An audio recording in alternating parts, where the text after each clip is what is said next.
Assalamualaikum warahmatullahi wabarakatuh. Sahabat-sahabatku, Gerakan Pemuda Ansor dimanapun berada, alhamdulillah pada kesempatan sore hari ini kita diberikan oleh Allah sebuah kesehatan sehingga kita bisa bersilaturahmi dan bertolibul ilmi dalam sebuah program yang luar biasa, yaitu Lentera Ramadan yang diadakan oleh Majelis Zikir dan Sholawat Rijalul Ansor Gerakan Pemuda Ansor Kecamatan Paciran dalam Ramadan 1446 Hijriah.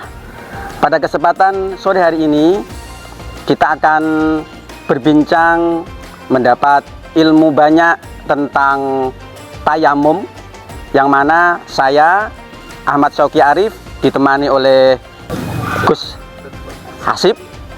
Dan tentunya narasumber kita nanti adalah Bapak Kiai Haji Misbah Sudur yang akan mengkupas tuntas apa itu tayamum, bagaimana pelaksanaan tayamum yang nantinya akan menambah hasanah keilmuan kita tentang bersuci, yaitu tayamum.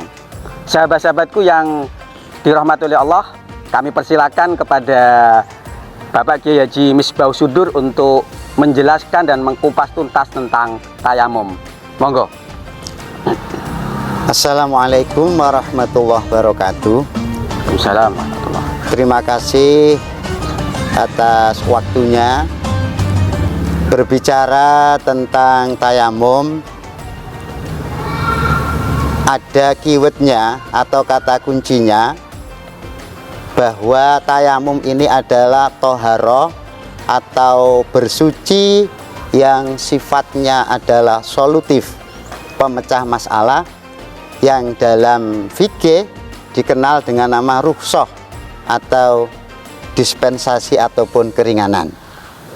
Jadi seperti kita ketahui bahwa salah satu syarat dari ibadah, apakah itu sholat, tawaf ataupun baca Al-Quran, adalah harus suci dari najis ataupun suci dari hadas.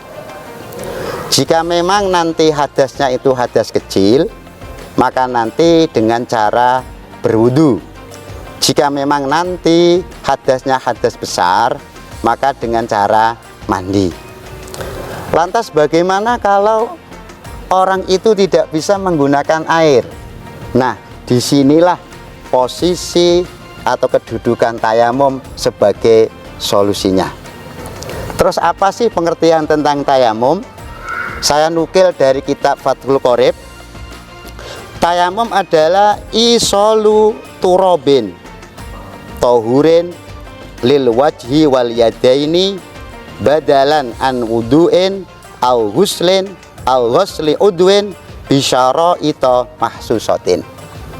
Jadi tayamum adalah mendatangkan debu yang suci mensucikan ke wajah dan kedua tangan sebagai ganti dari wudhu, mandi, ataupun membasuh anggota badan dengan syarat-syarat tertentu. Sehingga dari pengertian ini ada beberapa madlul ya, atau dilalah atau petunjuk. Yang pertama bahwa media dari tayamum adalah turab. Turab itu artinya debu. Seperti halnya kalau kita wudhu adalah pakai air. Itu pun airnya harus suci mensucikan. Maka di sini juga debunya harus debu yang suci mensucikan. Yang kedua, tidak bisa menggunakan selain debu. Apakah itu menggunakan tepung semisal, atau menggunakan bedak, atau mungkin menggunakan genteng ataupun bata yang ditumbuk halus, itu pun juga tidak bisa karena harus pakai debu. Kemudian dilalah yang kedua bahwa anggota tayamum adalah wajah dan kedua tangan, sehingga bahwa fardu tayamum itu lebih lengkapnya nomor satu, kita harus niat dulu, karena innamal a'malu biniat. Tanpa ada niat maka tidak akan sah sebuah ibadah. Niatnya bagaimana? Nawaitu tayamuma listibahatis sholat. Saya niat tayamum agar diperkenankan boleh melakukan sholat. Ya. Jadi kemudian setelah niat kita adalah mengusap wajah seperti biasa, kemudian mengusap kedua tangan, dan di situ harus tertib. Nah ini. Kemudian di sana juga ada, kita ambil lagi adalah dengan syarat-syarat tertentu, karena tadi saya katakan ini adalah sifatnya solutif, adalah sebagai pemecah masalah, sehingga banyak sekali ketentuan-ketentuan.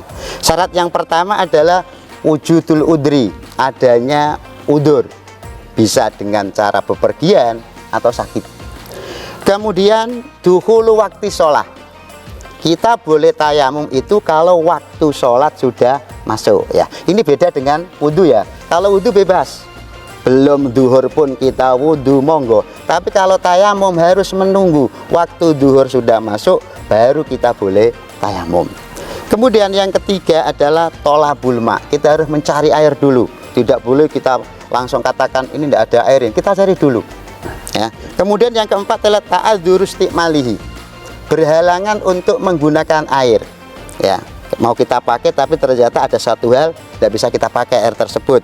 Kemudian yang kelima adalah at-turab at-tahir atau debu yang suci. Ini beberapa ketentuan tentang tayamum ya. Jadi ada fardunya tadi sudah ada, kemudian ada syarat-syarat tertentu, dan tentunya juga nanti ada yang membatalkan ya. Yang membatalkan satu, setiap perkara yang membatalkan wudhu itu juga nanti membatalkan tayamum. Yang kedua adalah melihat air itu sebelum sholat. Tapi kalau kita melihat itu ketika sedang sholat atau selesai sholat, itu tidak pengaruh ya. Jadi ketika kita baru akan sholat kemudian datang air misalnya, nah ini berarti tayamumnya selesai ya. Kemudian yang ketiga adalah murtad. Ini mungkin sebagai awalan untuk menjelaskan tentang apa itu tayamum dan sifat-sifat tayamum. Terima kasih. Terima kasih kami sampaikan kepada Bapak Kiai Haji Misbahus Sudur yang telah menjelaskan bagaimana pelaksanaan tayamum tersebut dan juga bagaimana pengertian secara panjang lebar tentang tayamum.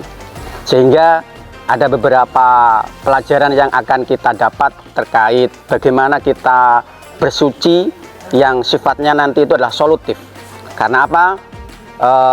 Bersuci yang seharusnya dengan air, tetapi air itu tidak ada, maka solusinya adalah dengan tayamum. Bapak Kiai Haji Misbahus Sudur, ini ada pertanyaan. Pertanyaan yang pertama yaitu misalnya pada sebuah daerah ini terjadi kekeringan yang sangat luar biasa karena memang musim kemarau. Lah, pada saat itu ada seseorang yang junub. Nah, karena junub itu syaratnya harus mandi besar dengan air, maka apakah tayamum itu bisa menjadi solusi menggantikan mandi jinabat, Yai? Monggo.